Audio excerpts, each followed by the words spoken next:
Primeiro livro de Samuel, capítulo 19.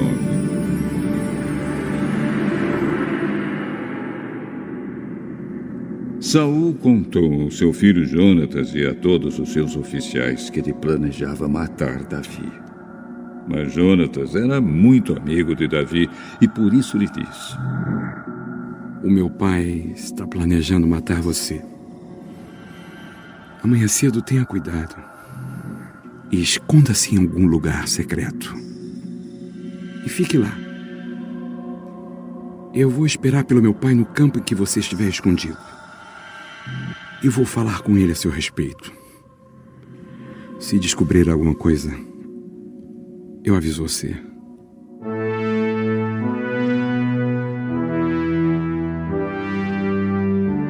Então Jonatas elogiou Davi para Saul e disse: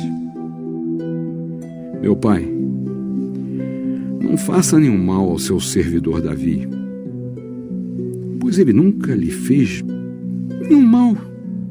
Pelo contrário, tudo que ele tem feito tem ajudado bastante o Senhor. Ele arriscou a própria vida quando matou Golias, e por meio dele o Senhor Deus conquistou uma grande vitória para Israel. O Senhor mesmo viu isso e ficou contente. Então, por que o Senhor, meu pai, faria mal ao homem inocente, matando Davi sem nenhuma razão?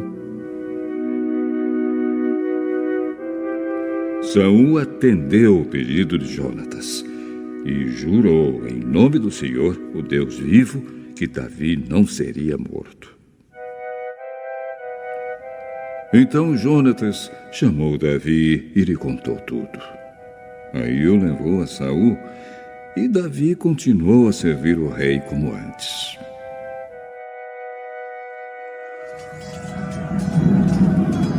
E novamente houve guerra contra os filisteus. Davi os atacou e derrotou tão completamente que eles fugiram.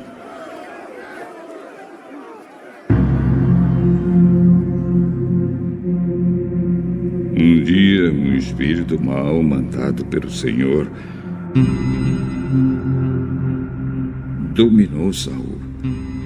Ele estava sentado em casa com a lança na mão e Davi estava ali tocando lira.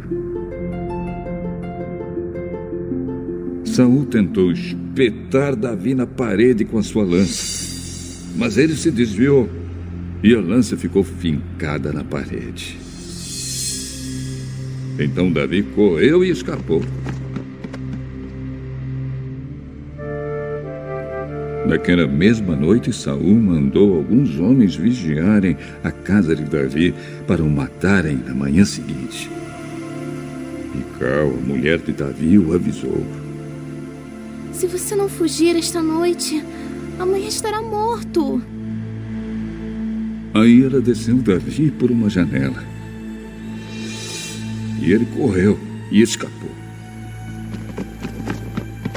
Então Mical pegou o ídolo protetor do lar e o deitou na cama. Pôs uma almofada feita de pelo de cabra na cabeça dele e o cobriu. Quando os homens de Saul foram pegar Davi, Mical disse que ele estava doente.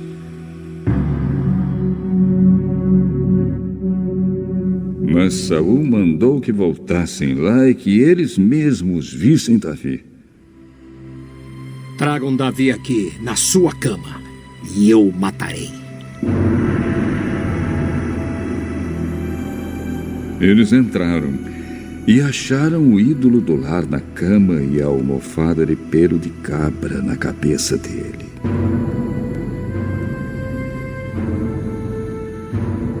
Então Saul perguntou a Mical: Por que você me enganou assim e deixou o meu inimigo escapar? Ele disse que me mataria se eu não o ajudasse a fugir. Davi escapou, foi para Ramá e contou a Samuel tudo o que Saul tinha feito contra ele. Depois ele e Samuel foram para a casa dos profetas e ficaram lá. Saul ficou sabendo que Davi estava na casa dos profetas em Ramá e mandou alguns homens lá para prendê-lo. Quando eles chegaram, viram um grupo de profetas profetizando, e Samuel era o líder. Então o Espírito de Deus dominou os homens de Saul. E eles também começaram a profetizar. Quando Saul soube disso, mandou mais mensageiros, e eles também começaram a profetizar. Então mandou mensageiros pela terceira vez, e aconteceu a mesma coisa. Aí o próprio Saul foi a Ramá. Quando chegou a um poço grande na cidade de Seco, perguntou onde estavam Samuel e Davi. E lhe disseram que eles estavam na casa dos profetas. Enquanto Saul estava indo para lá, o Espírito de Deus o dominou também. E ele foi profetizando por todo o caminho até chegar à casa dos profetas. Lá, tirou a roupa e profetizou na presença de Samuel. E ficou deitado no chão, nu, o dia inteiro e a noite inteira. E foi assim que surgiu o seguinte ditado: será que Saul também virou profeta? Primeiro livro de Samuel, capítulo 20.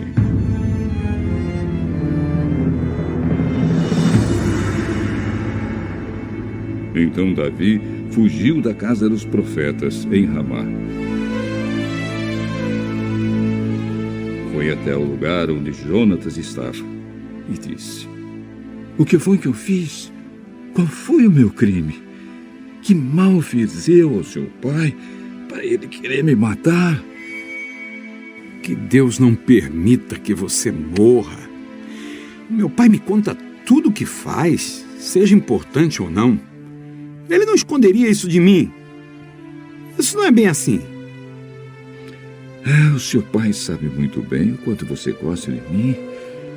Por isso, resolveu não deixar que você fique sabendo dos planos dele, para você não sofrer muito. Eu juro pela sua vida e pela vida de Deus, o Senhor, que estou bem perto da morte. O que você quer que eu faça? Amanhã é a festa da lua nova, e eu deveria ir sem falta ao jantar do rei. Mas se você deixar, eu irei me esconder no campo até depois de amanhã à noite. Se o seu pai notar que eu não estou à mesa, diga que eu pedi a você para me deixar ir com urgência a Belém, pois está na época de toda a minha família oferecer lá o sacrifício anual. Se ele disser, está bem, eu estarei salvo. Mas se ele ficar com raiva, então você ficará sabendo que ele está com más intenções. Peço que você me faça este favor e cumpra assim a promessa sagrada que me fez. Porém, se eu sou culpado, mate-me você mesmo. Por que deixar o seu pai fazer isso? Nem pense numa coisa dessas. Se eu soubesse que o meu pai estava mesmo resolvido a acabar com você, acha que eu não o avisaria? E se o seu pai responder com raiva, quem vai me avisar? Venha comigo. Vamos até o campo.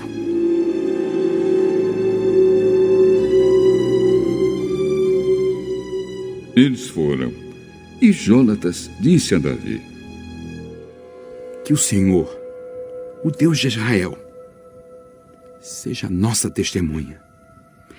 Amanhã e depois de amanhã, a esta hora, eu vou fazer algumas perguntas ao meu pai.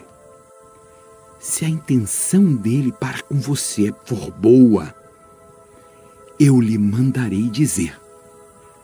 Mas se ele tiver a intenção de fazer alguma coisa contra você, que o Senhor Deus me mate se eu não enviar uma mensagem a você e não deixá-lo ir embora são e salvo. Que o Senhor esteja com você, assim como esteve com meu pai. E agora, se eu continuar vivo, cumpra a sua promessa sagrada e seja fiel a mim. Mas se eu morrer, trate sempre a minha família com bondade. E quando o Senhor destruir completamente todos os nossos inimigos, que nós não quebremos a promessa que fizemos um ao outro. Se você a quebrar, Deus o castigará.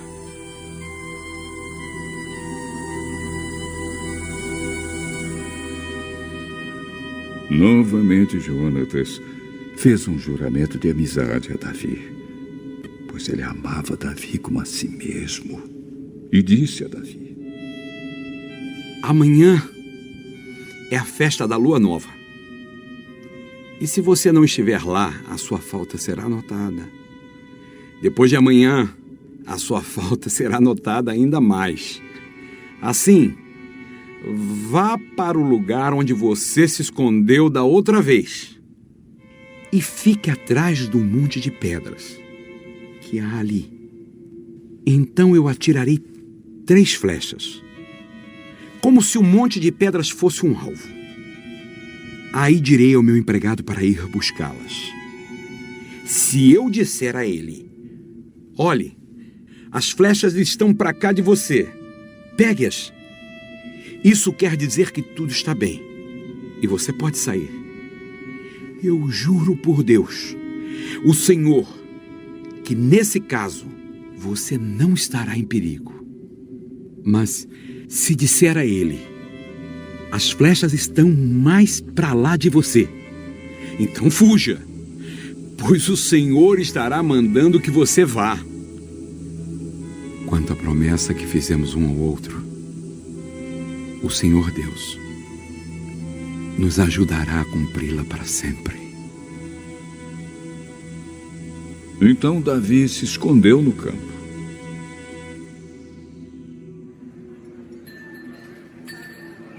O rei Saul chegou para a festa da lua nova e sentou-se para comer no lugar de costume, perto da parede. Abner sentou-se ao lado de Saul e Jonatas à sua frente. Mas o lugar de Davi ficou vazio. Naquele dia Saul não disse nada, porque pensou: deve ter acontecido alguma coisa com ele. De certo, ele não passou pela cerimônia de purificação.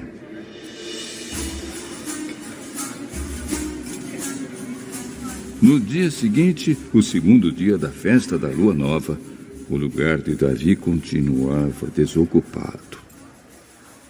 Aí Saul perguntou a Jonatas: Por que Davi não veio comer nem ontem nem hoje? Ele me pediu licença para ir a Belém. Ele me disse: deixe-me ir a Belém, porque a minha família está lá, fazendo a festa do sacrifício. E o meu irmão mandou que eu também fosse. Se você é meu amigo, deixe que eu vá ver os meus parentes. É por isso que ele não está no seu lugar, à mesa.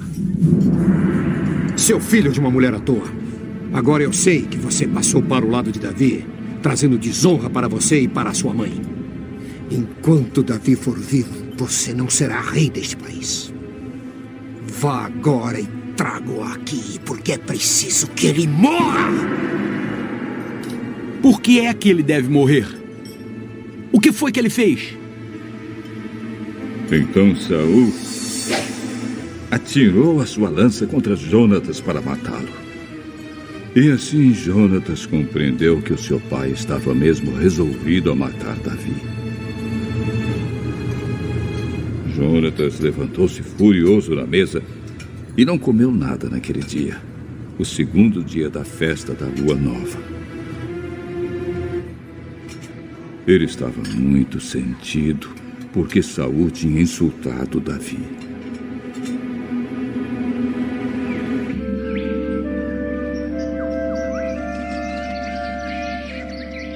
Na manhã seguinte, ele foi ao campo a fim de encontrar Davi, como tinha combinado. Levou consigo um rapazinho e disse: Corra e vá buscar as flechas que eu atirar. O rapaz correu. E Jonatas atirou uma flecha que passou além dele. Quando o rapaz chegou ao lugar onde a flecha tinha caído, Jonatas gritou: A flecha caiu mais pra lá de você. Não fiquei parado, ande logo. O rapaz pegou as flechas e voltou para perto do seu patrão, não sabendo o que queria dizer tudo aquilo. Somente Jonatas e Davi sabiam.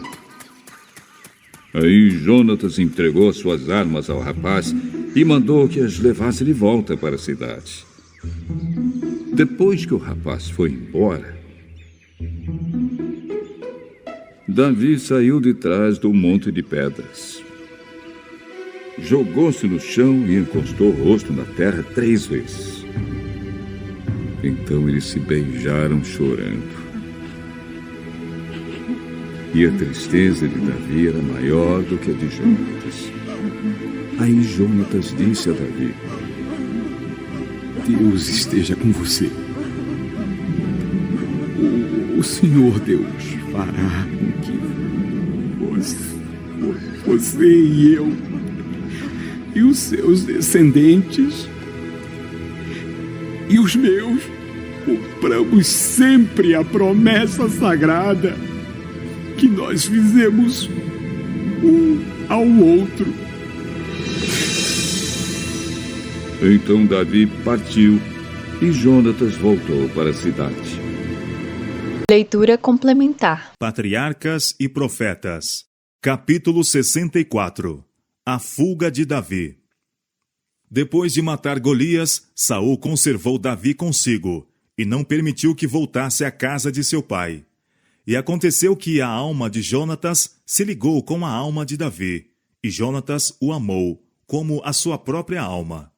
Jonatas e Davi fizeram um concerto para serem unidos como irmãos, e o filho do rei se despojou da capa que trazia sobre si, a deu a Davi, como também os seus vestidos, até a sua espada, e o seu arco, e o seu cinto.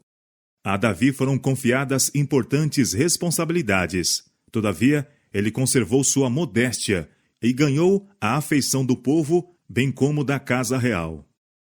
Saía Davi aonde quer que Saul o enviava e conduzia-se com prudência, e Saul o pôs sobre agente de guerra. Davi era prudente e fiel, e era evidente que as bênçãos de Deus estavam com ele. Saul, por vezes, se compenetrava de sua própria inaptidão para o governo de Israel, e entendia que o reino estaria mais livre de perigo se pudesse haver ligado com ele alguém que recebesse instrução do Senhor.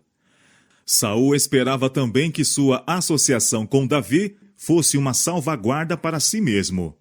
Visto que Davi era favorecido e defendido pelo Senhor, sua presença poderia ser uma proteção a Saul quando ele saía a guerrear.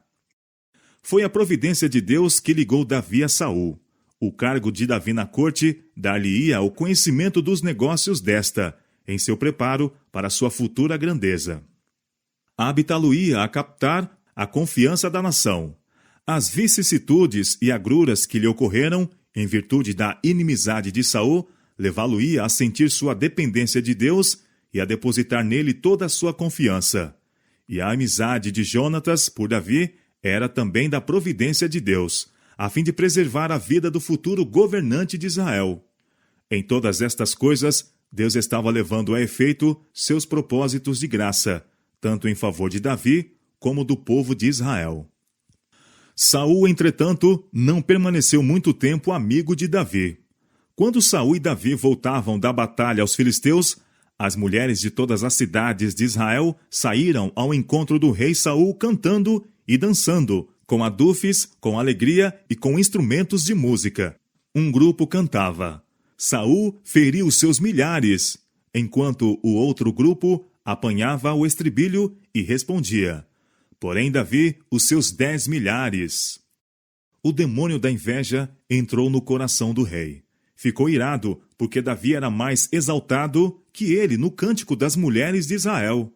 Em vez de subjugar estes sentimentos de inveja, manifestou a fraqueza de seu caráter e exclamou: 10 milhares deram a Davi, e a mim somente milhares.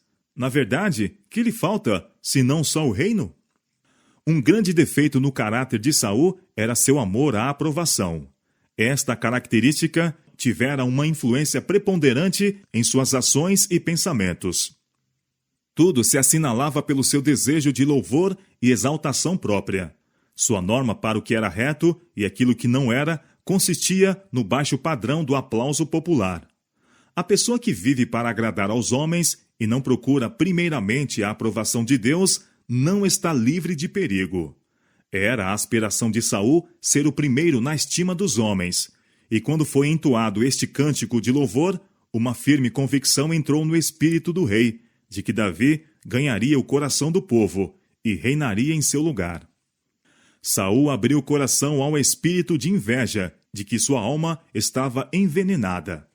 Apesar das lições que havia recebido do profeta Samuel, dando-lhe a instrução de que Deus cumpriria o que quer que ele desejasse e que ninguém o poderia impedir, o rei demonstrou que não tinha verdadeiro conhecimento dos planos de Deus. O monarca de Israel estava opondo sua vontade à do ser infinito. Saul não tinha aprendido, enquanto governava o reino de Israel, que devia governar seu próprio espírito. Permitiu que os ímpetos lhe dirigissem o discernimento, até mergulhar-se no furor da paixão. Tinha paroxismos de raiva, ocasiões em que se dispunha a tirar a vida de qualquer que ousasse opor-se à sua vontade. Deste frenesi passava a um estado de desalento e desprezo de si mesmo, e o remorso se apoderava de sua alma. Gostava de ouvir Davi tocar harpa, e o espírito mau parecia afastar-se como por encanto durante aquele tempo. Um dia, porém, quando o jovem estava a servir perante ele, e de seu instrumento arrancava música suave, acompanhando sua voz a cantar os louvores de Deus, subitamente arremessou Saul a lança contra um músico, com o intuito de dar fim à sua vida. Davi foi preservado pela intervenção de Deus, e ileso fugiu da ira do enfurecido rei. Aumentando o ódio de Saul contra Davi, tornou-se ele cada vez mais atento para encontrar uma oportunidade a fim de lhe tirar a vida. Mas nenhum de seus planos contra o ungido do Senhor foi bem sucedido. Saul entregou-se ao domínio do espírito mau que o governava, ao passo que Davi confiava naquele que é poderoso em conselho e forte para livrar. O temor do Senhor é o princípio da sabedoria, e a oração de Davi era continuamente dirigida a Deus, para que pudesse andar diante dele e de uma maneira perfeita. Desejando libertar-se da presença de seu rival, o rei o desviou de si e o pôs por chefe de 1000. Porém, todo Israel e Judá amava Davi. O povo bem depressa viu que Davi era pessoa competente e que os negócios entregues às suas mãos eram dirigidos com sabedoria e perícia. Os conselhos do moço eram de caráter mais sábio e discreto, e demonstraram a conveniência de segui-los, enquanto o juízo de Saul era, por vezes, indigno de confiança, e não prudentes as suas decisões. Posto que Saul estivesse sempre alerta, procurando uma oportunidade para destruir a Davi, tinha receio dele, visto ser evidente que o Senhor estava com ele. O caráter irrepreensível de Davi suscitou a ira do rei. Ele imaginava que a própria vida e presença de Davi lançavam opróbrio sobre ele, visto que contrastadamente apresentavam com desvantagem o seu caráter. Era a inveja o que infelicitava Saul e punha em risco o humilde súdito de seu trono. Que mal indescritível tem feito em nosso mundo este mau traço de caráter. A mesma inimizade que moveu o coração de Caim contra seu irmão Abel, porque as obras de Abel eram justas, e Deus o honrava, e as suas eram más, e o Senhor não podia abençoar. Essa mesma inimizade existiu no coração de Saul. A inveja é filha do orgulho, e se é alimentada no coração, determinará o ódio, e finalmente a vingança e o assassínio. Satanás mostrou seu próprio caráter. excitando o furor de Saul contra aquele que nunca lhe fizera mal. Satanás mostrou seu próprio caráter. O rei mantinha estrita vigilância sobre Davi, esperando encontrar-lhe alguma ocasião de indiscrição ou precipitação que pudesse servir como desculpa para acarretar-lhe a desonra. Entendia que não poderia ficar satisfeito antes que tirasse a vida do moço e ainda assim estivesse justificado perante a nação pelo seu mau ato. Pôs uma cilada para os pés de Davi, instando com ele para que dirigisse a guerra contra os filisteus com vigor ainda maior, e prometendo, como recompensa ao seu valor, casamento com a filha mais velha da casa real. A resposta modesta de Davi a esta proposta foi: Quem sou eu? E qual é a minha vida e a família de meu pai em Israel, para vir a ser genro do rei? O monarca manifestou sua insinceridade, dando a princesa em casamento ao outro. Uma afeição de Davi por parte de Mical, a filha mais moça de Saul, proporcionou ao rei outra oportunidade para tramar contra seu rival. A mão de Mical foi oferecida ao moço sob condição de ser apresentada à prova de derrota e morticínio de certo número de seus adversários nacionais. Saul tentava fazer cair a Davi pela mão dos filisteus. Deus, porém, escudou seu servo. Davi voltou vitorioso da batalha para tornar-se genro do rei. Filha de Saul o amava, e o monarca, enraivecido, viu que suas tramas haviam resultado no engrandecimento daquele a quem procurava destruir.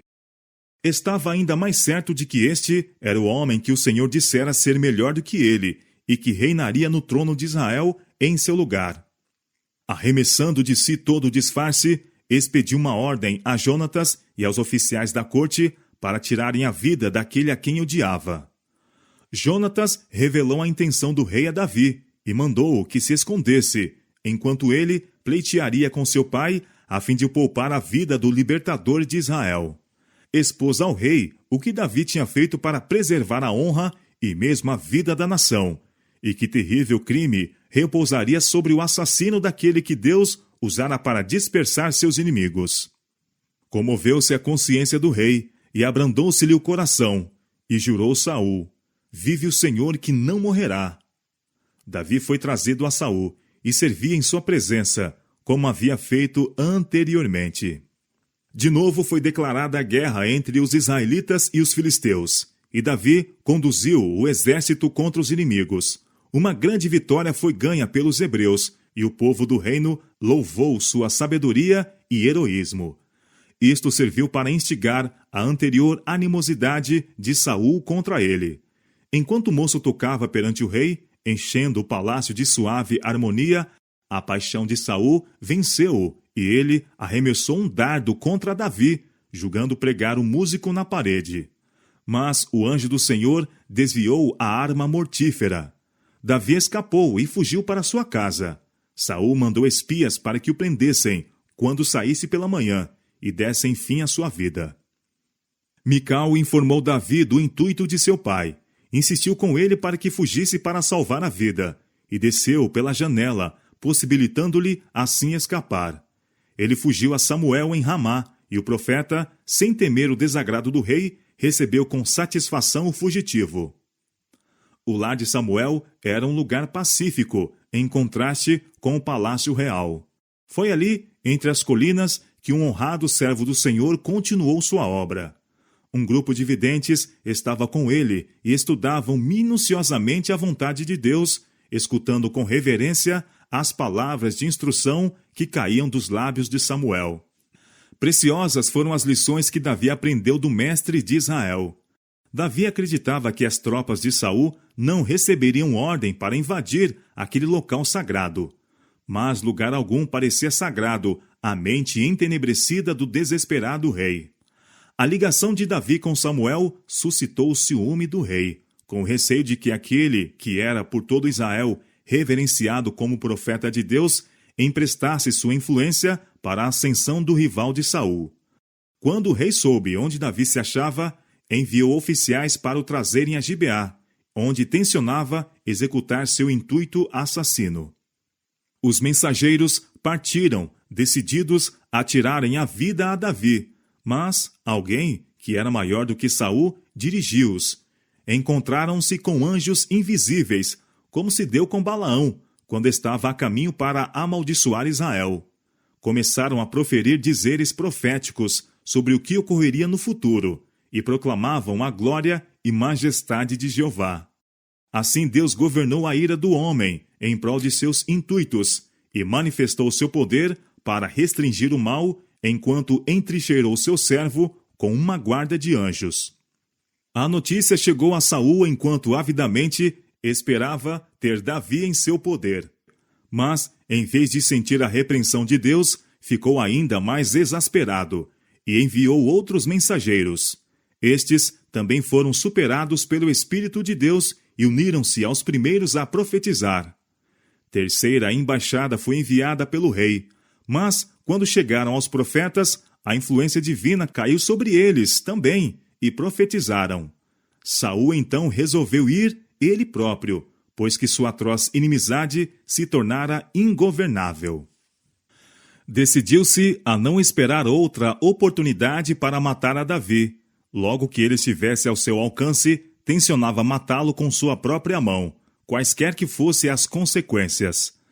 Mas um anjo de Deus encontrou-o no caminho e tomou domínio dele. O Espírito de Deus continha-o em seu poder, e ele prosseguiu a dizer orações a Deus, entremeadas de predições e melodias sagradas. Profetizava a respeito do Messias vindouro como o Redentor do mundo. Quando chegou à casa do profeta em Ramá, tirou as vestes de cima, que indicava a sua posição social, e todo dia e toda noite manteve-se diante de Samuel e seus discípulos, sob a influência do Espírito Divino. O povo juntou-se para ver esta cena estranha, e a experiência do rei foi relatada por toda parte. Assim, de novo, perto do final de seu reino, tornou-se um provérbio em Israel que Saul também estava entre os profetas. Novamente fracassou o perseguidor em seus intuitos. Afirmou a Davi que estava em paz com ele, mas Davi tinha pouca confiança no arrependimento do rei. Aproveitou esta oportunidade para escapar, receoso de que a disposição de ânimo do rei mudasse, como anteriormente. Seu coração estava ferido dentro de si e anelava ver mais uma vez seu amigo Jonatas. Cônscio de sua inocência, procurou o filho do rei e fez um apelo muitíssimo tocante. — Que fiz eu? Perguntou ele. — Qual é o meu crime? E qual é o meu pecado diante de teu pai, que procura tirar minha vida? Jonatas acreditava que seu pai tinha mudado de propósito e não mais tencionava tirar a vida de Davi. Ele disse: Tal não seja, não morrerás. Eis que meu pai não faz coisa nenhuma grande, nem pequena, sem primeiro me dar parte. Por que, pois, meu pai me encobriria este negócio? Não é assim. Jonatas não podia crer que, depois da notável exibição do poder de Deus, seu pai ainda faria mal a Davi, visto que tal ato seria manifesta rebelião contra Deus. Mas Davi não estava convencido. Com grande veemência, declarou a Jonatas: Vive o Senhor, e vive a tua alma, que há apenas um passo entre mim e a morte. Por ocasião da lua nova, celebrava-se uma festividade sagrada em Israel. Esta festa ocorreu no dia seguinte ao da entrevista de Davi e Jonatas. Esperava-se que neste festim ambos os moços comparecessem à mesa do rei. Mas Davi receou estar presente, e tomaram-se disposições para que ele fosse visitar seus irmãos em Belém. À sua volta, devia esconder-se em um campo não longe da sala do banquete, ausentando-se durante 3 dias da presença do rei. E Jonatas notaria o efeito disto sobre Saul.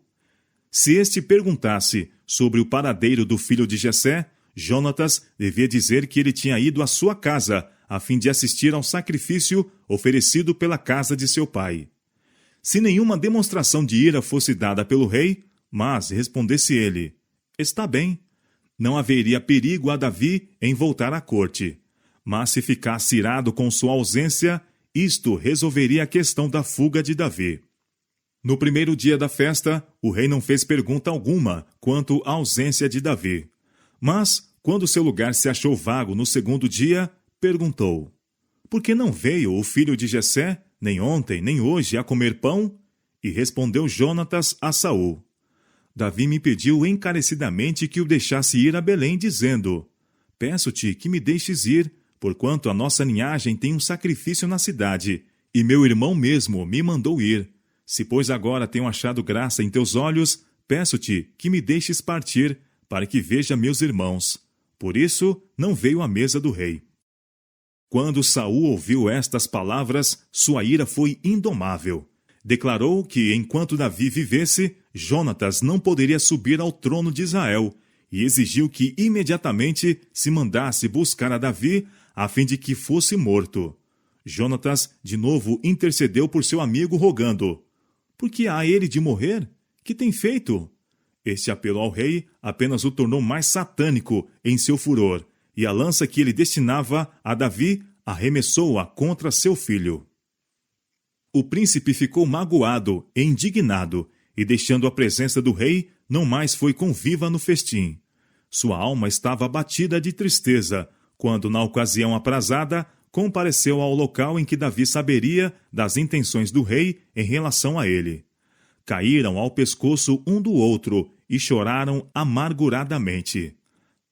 A negra paixão do rei lançava sombra à vida dos jovens, e seu pesar era por demais intenso para que se pudesse exprimir. As últimas palavras de Jonatas caíram aos ouvidos de Davi, ao separarem-se eles para seguirem seus caminhos diferentes. Vai-te em paz, o que nós temos jurado, ambos em nome do Senhor, dizendo: O Senhor seja entre mim e ti, e entre a minha semente e a tua semente, seja perpetuamente. O filho do rei voltou a Gibeá, e Davi apressou-se a chegar em Nobe, cidade poucos quilômetros distante, e também pertencente à tribo de Benjamim. O tabernáculo tinha sido levado de Silo a este lugar, e ali ministrava Aimeleque, sumo sacerdote. Davi não sabia para onde fugir em busca de refúgio, a não ser para o servo de Deus. O sacerdote olhou para ele com espanto ao chegar à pressa, e aparentemente só, com o rosto assinalado pela ansiedade e tristeza. Indagou o que o levava ali. O moço estava com receio constante de ser descoberto, e em sua perplexidade recorreu ao engano.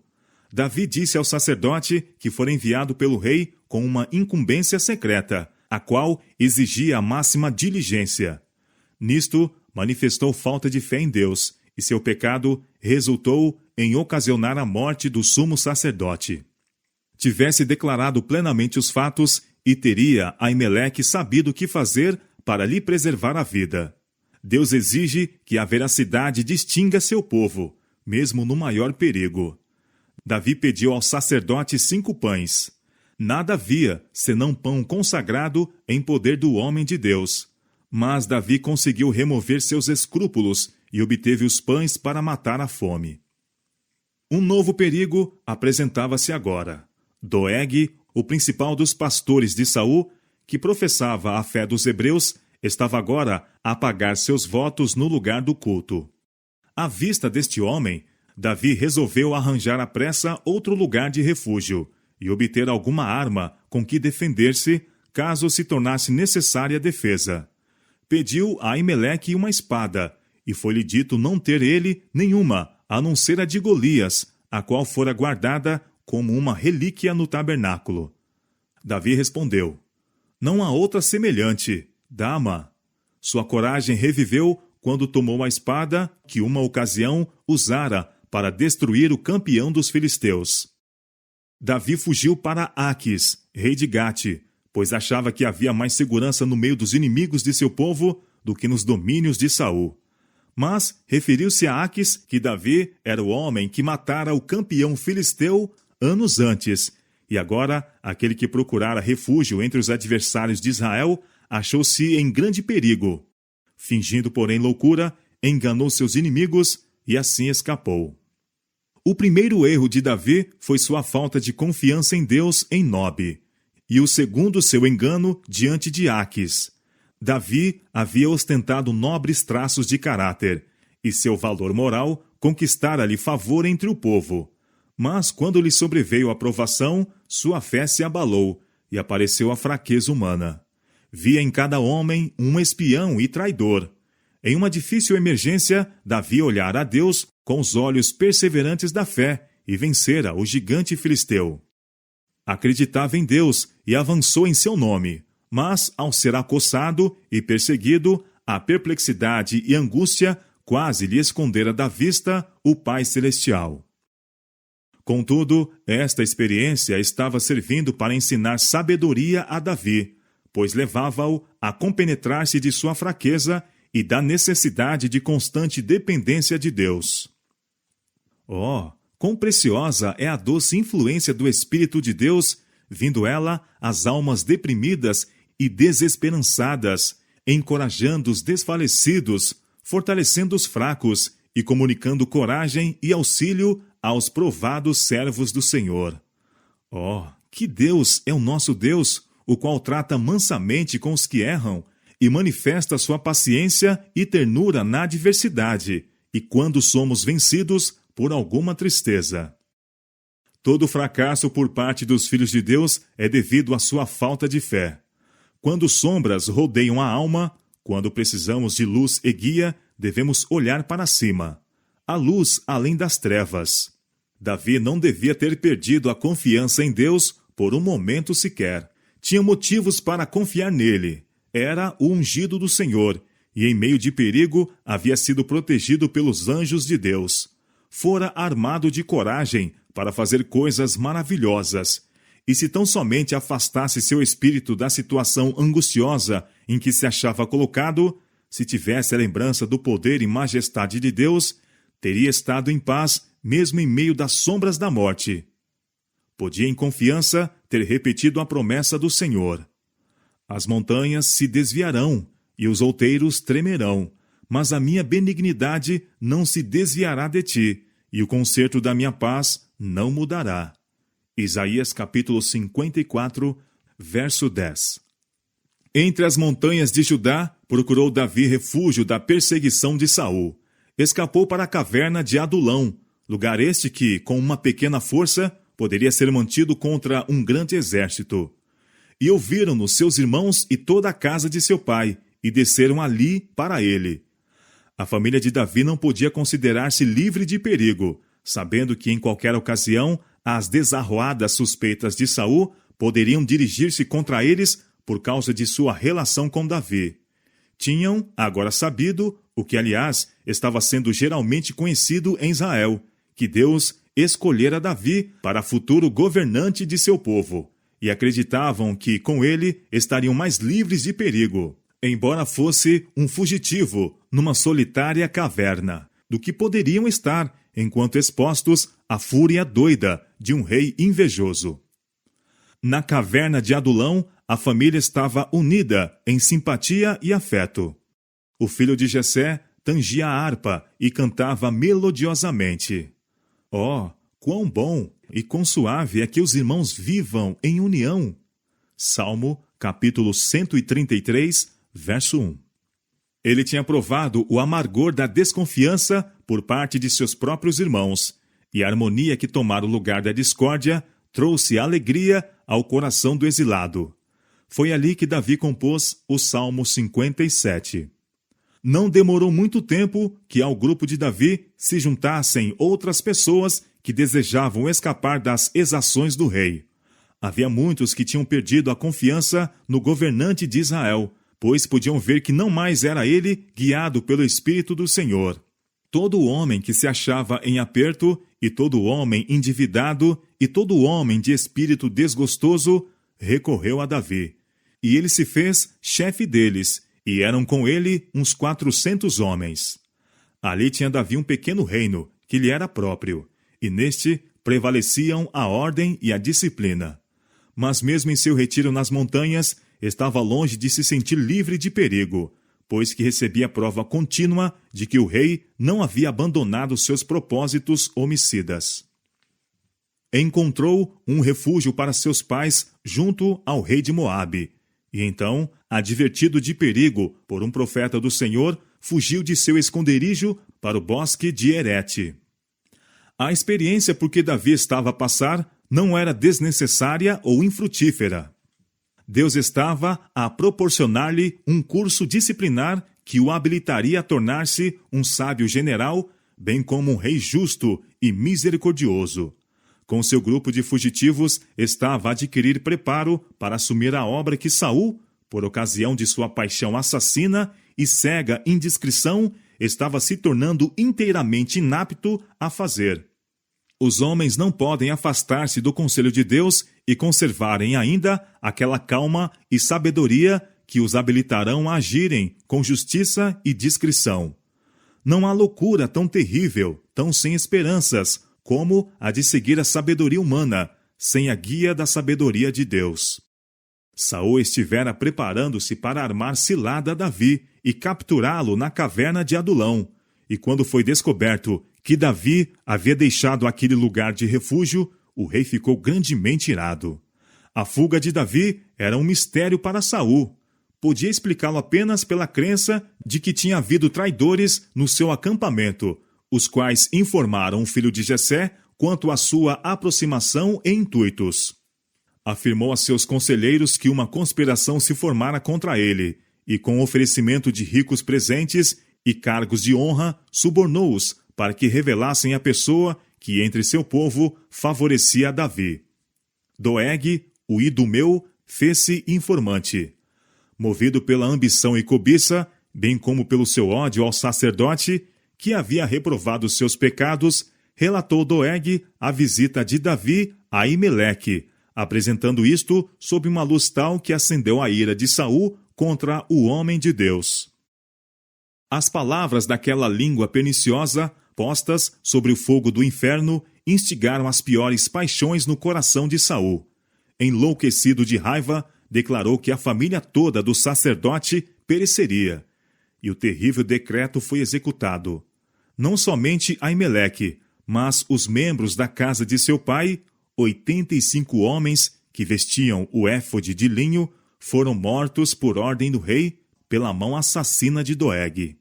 Também a Node, a cidade destes sacerdotes, passou a fio de espada, desde o homem até a mulher, desde os meninos até os de mama, e até os bois, jumentos e ovelhas.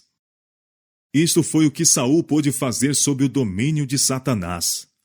Quando Deus dissera que a iniquidade dos amalequitas estava completa, ele mandara destruí-los inteiramente, ele se julgou demasiadamente compassivo para executar a sentença divina, e poupou aquilo que estava votado à destruição. Mas agora, sem ordem de Deus, sob a guia de Satanás, matou os sacerdotes do Senhor e acarretou a destruição aos habitantes de Node. Tal é a perversidade do coração humano que recusa a guia de Deus. Esta ação encheu de horror todo Israel. Fora o rei que eles tinham escolhido, que cometera tal afronta. E fizera-o unicamente segundo a maneira dos reis de outras nações que não temiam a Deus. A arca estava com eles, mas os sacerdotes, por meio de quem haviam feito indagação, foram mortos com a espada. O que aconteceria a seguir?